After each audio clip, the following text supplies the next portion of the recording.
trộm sao UC bạn ba cho mối UC mắng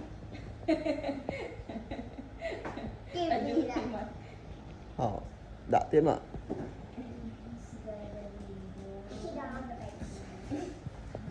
cho trên ní UC mạng đấy nào one divide two mấy anh chạy chết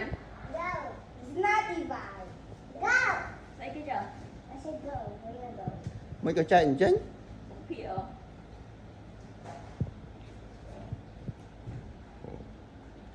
chà ok nhé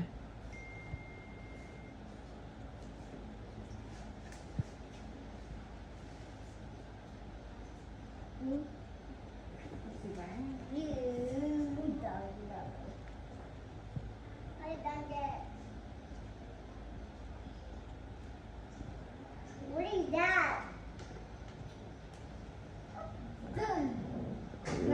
right or wrong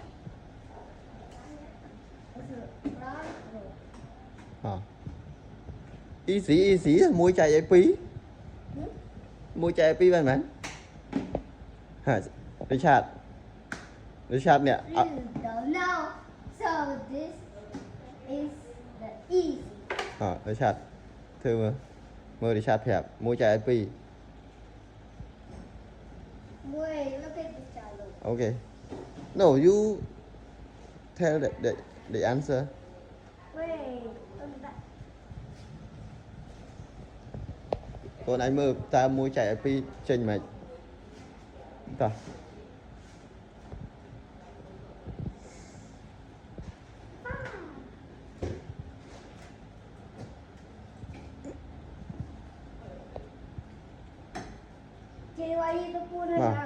Richard tụi ăn lúc thư xin á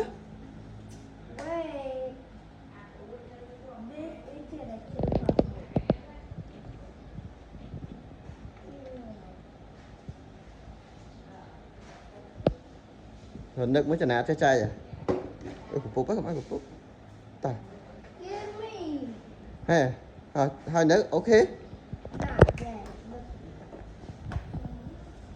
thế nào nè muối chạy quỳ muối chạy pí chạy cao đấy thôi nhỉ muối tô chiên quỳ chẳng những thử mấy nhưng thử tham xôn này hơi muối từ lẽ tham xôn đập chạy pí bàn đó bàn chẳng vì bia chảy máu làm tí đó đập xôn chùm nói khơi nhé cả là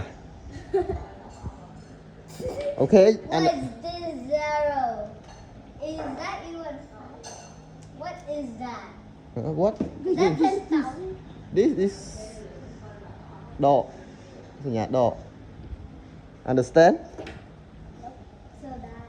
con miên nôm mùi con trai chỉ pì chạy ai con mà cả nát đi chan mà cả nát giống như mà cả là như đó hai đi chan cái nhìn bảo mà đâu mà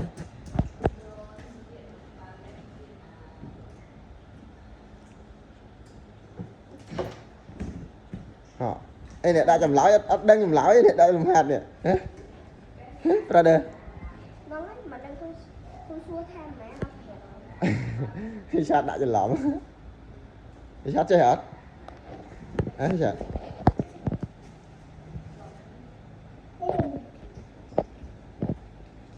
ok mà bye bye